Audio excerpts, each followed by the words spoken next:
¿Cómo andan? Buen mediodía para todos. Bienvenidos a BTV Noticias. Hola, Lu. Hola, Ro, ¿cómo estás? El saludo para ti y para todos. Otra jornada primaveral aquí por el sur del país. Imagino que por todo el territorio nacional también. Ya vamos a tener los datos con el profe José Serra. Ahora les brindamos los titulares.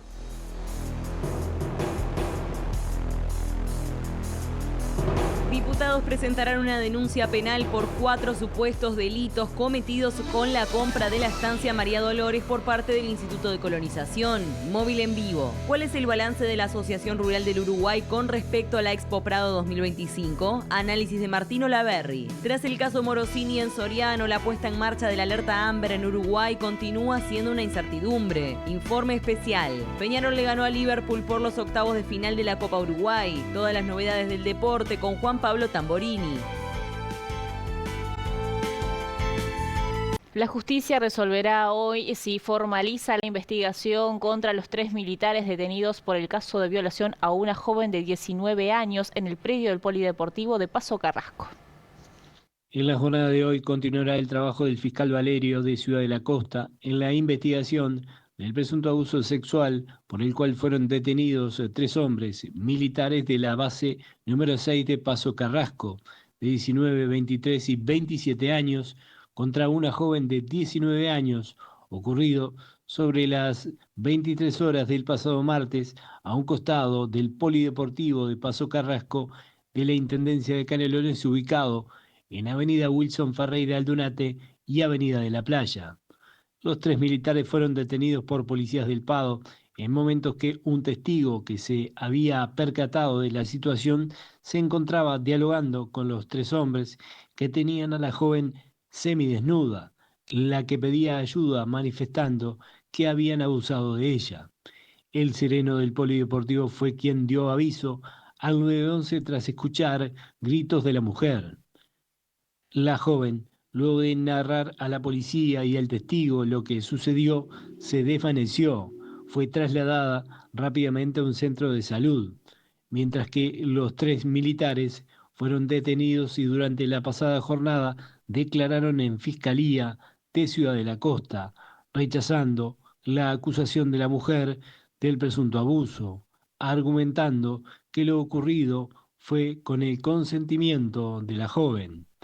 Este jueves, Fiscalía resolverá en base a indagaciones y pericias para determinar si se comprueban los hechos que denuncia la joven para la realización de una audiencia de formalización en el Juzgado Letrado de Ciudad de la Costa.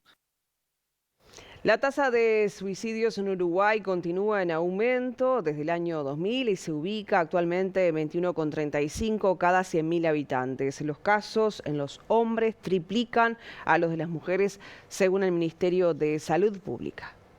En el marco del Día Mundial para la Prevención del Suicidio, se celebró una actividad del Ministerio de Desarrollo Social, donde se presentaron distintas acciones para impulsar la prevención. Según las últimas cifras de suicidio en el país, en 2024, 764 personas se quitaron la vida y la tasa fue de 21,4 cada 100.000 habitantes, lo que representa una leve disminución con respecto al pico registrado en 2022, que fue de 23,2. En el análisis por sexo, se replica la tendencia mundial, es decir, que se registran más casos en hombres. En Uruguay, la tasa de suicidio en hombres triplica la de las mujeres. El informe identifica 2 picos etarios de mayor prevalencia, personas mayores de 80 años y jóvenes entre 20 y 24. Por otra parte, los adolescentes y jóvenes de 15 y 19 años son los que concentran mayores intentos de autoeliminación, seguido por el grupo de 20 a 24 años. Las autoridades coinciden que la situación tiene que ser atendida con urgencia y que los índices registrados son escandalosos. Además, remarcan que hay una prevalencia del suicidio en sectores de menores ingresos económicos. Nos vamos ahora con la palabra de la ministra de Defensa Nacional, Sandra Lasso, que justamente se reunió con la bancada de legisladores del Frente Amplio. Horas de haber comparecido defendiendo un presupuesto, que es el presupuesto del Ministerio de Defensa, donde estos temas estuvieron sobre la mesa. Nos parecía importante que, más allá de que el lunes va a comparecer el ministro interino, porque quien habla va a estar con una delegación participando de una reunión de alto nivel convocada con ministros latinoamericanos de defensa en la República Popular Popular China.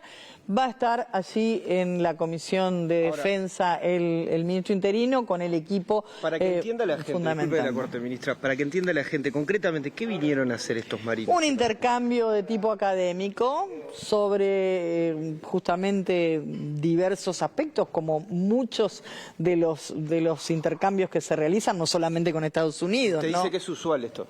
Es usual no solamente con Estados Unidos, con otros países también. No siempre estamos hablando de ejercicios combinados. Muchas veces el intercambio tiene que ver con expresiones y de hecho cuando nosotros iniciamos el expediente que va a la Armada, el expediente dice claramente que ingresan sin armamento y que es un número de 6. ¿Hay algunas fotos o videos que están en el cuartel de la Armada, en el cerro? O sea...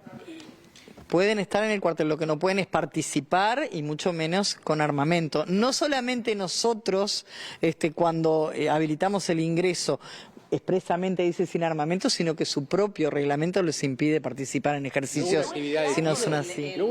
No tenemos esa información. Claro, el reglamento, le consulto, que hace que se den, esta discrecionalidad para la interpretación de un lado y de otro que hoy la lleva a estar dando estas explicaciones. Más que el reglamento, hay algunos aspectos que tienen que ver con la propia Constitución. Nosotros entendemos que ahí hay algo que no queda claro y nos parece importante, por eso presentamos ese proyecto de ley que también es discutible, ¿no? Porque toma en todo caso una escuadra de cuál sería el componente para habilitar o no determinados aspectos que pasen o no por el Parlamento. Yo creo que hay que discutirlo, hay que debatirlo y es importante que así sea, ¿no? Ministra, para evitar confusiones, el Ministerio no debió hacer la publicación de que se daba esta visita porque nos enteramos a través de la Embajada de Estados Unidos. Se dan cientos de este tipo de intercambios académicos. Yo te diría que cotidianamente tenés ejercicios que se dan en las diferentes armas donde, se intercambian saberes en realidad y que son además sanos para... Javier García aprovechó para cuestionar que en las anteriores legislaturas, cuando se planteaba justamente este tipo de intercambios, el Frente Amplio no los acompañaba. Depende de qué...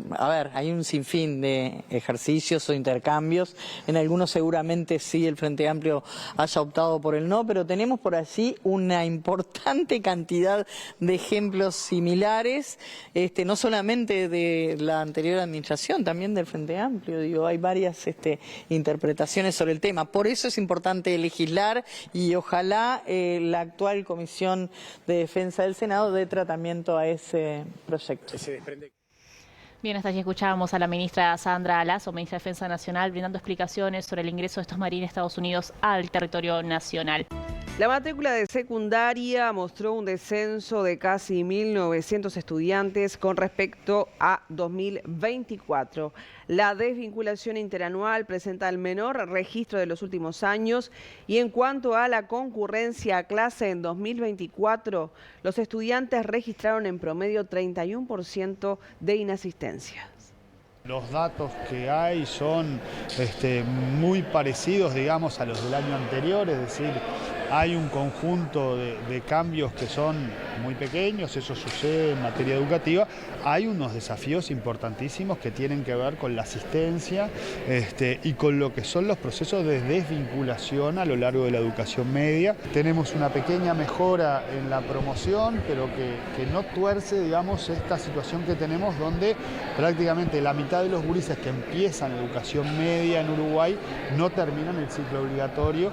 Entonces, allí hay un conjunto de desafíos que en el mensaje presupuestal ya tienen algunas políticas que dan cuenta, primero, de que esto es un fenómeno estructural y no se mueve diciendo buenas ideas o buenas voluntades de las autoridades, sino que hay que mover cosas que hacen a cómo se cursa la educación media. Allí la preocupación es por la vinculación de las inasistencias al trabajo infantil, datos que presentaron precisamente en estos días. Allí hay una preocupación, en primer lugar, porque hay una situación de pobreza en las adolescencias. De hecho, los programas de duplicar la cantidad de gurises que almuerzan en educación media básica está orientada a extender el tiempo pedagógico, pero está orientada a los gurises más vulnerables.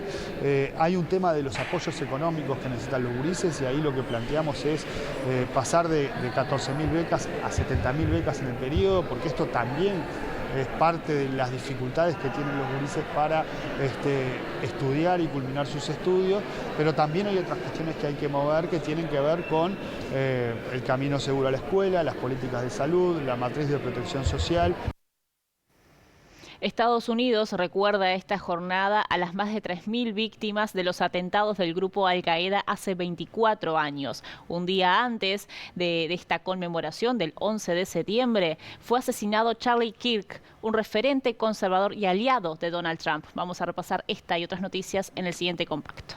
El presidente de Estados Unidos, Donald Trump, prometió represalias después de que el activista Charlie Kirk recibiera un disparo mortal en un campus de Utah. 2 sospechosos fueron detenidos y puestos en libertad. Uno de los 5 jueces que juzgan al expresidente brasileño Jair Bolsonaro pide absolverlo, mientras 2 magistrados solicitan la condena al expresidente por el delito de golpe de Estado. El ministro del Interior de Venezuela, Diosdado Cabello, aseguró que su país está preparado para una guerra prolongada después de que en las últimas semanas Estados Unidos haya reforzado su presencia militar en aguas del Caribe para hacer frente, según dice, al narcotráfico en la región. Un nuevo apagón generalizado ocurrió este miércoles en Cuba, el 5º en menos de un año, según informaron las autoridades que investigan las causas. Algunas provincias llevan sin luz desde el fin de semana. Polonia teme un conflicto ante las inminentes maniobras conjuntas Zapad 2025 entre Rusia y Bielorrusia y cerró su frontera con Bielorrusia. Activó el artículo 4 de la OTAN tras derribar drones rusos en su espacio aéreo. Otra jornada de manifestaciones en Francia que dejó 450 personas detenidas por choques con las autoridades y destrozos para reclamar servicios públicos que funcionen, más impuestos a los ricos y menos a los pobres y un reparto más justo de la riqueza. A todo esto, el nuevo primer ministro de Francia, Sébastien Lecornu, prometió una ruptura con sus predecesores al asumir como 5º jefe de gobierno desde 2024. En Yemen, el presidente Mahdi al-Mayad, respaldado por los hutíes, prometió continuar los ataques y advirtió a los israelíes de que permanezcan alarmados, ya que la respuesta llegará sin falta. En las últimas horas, Israel llevó a cabo otra ronda de intensos ataques aéreos contra este país, en el que murieron al menos 35 personas. El ejército de Nepal retomó este miércoles el control de la capital Katmandú después de 2 días de disturbios, los más violentos en 20 años, que llevaron al primer ministro a dimitir y a la apertura de un diálogo sobre el futuro del país.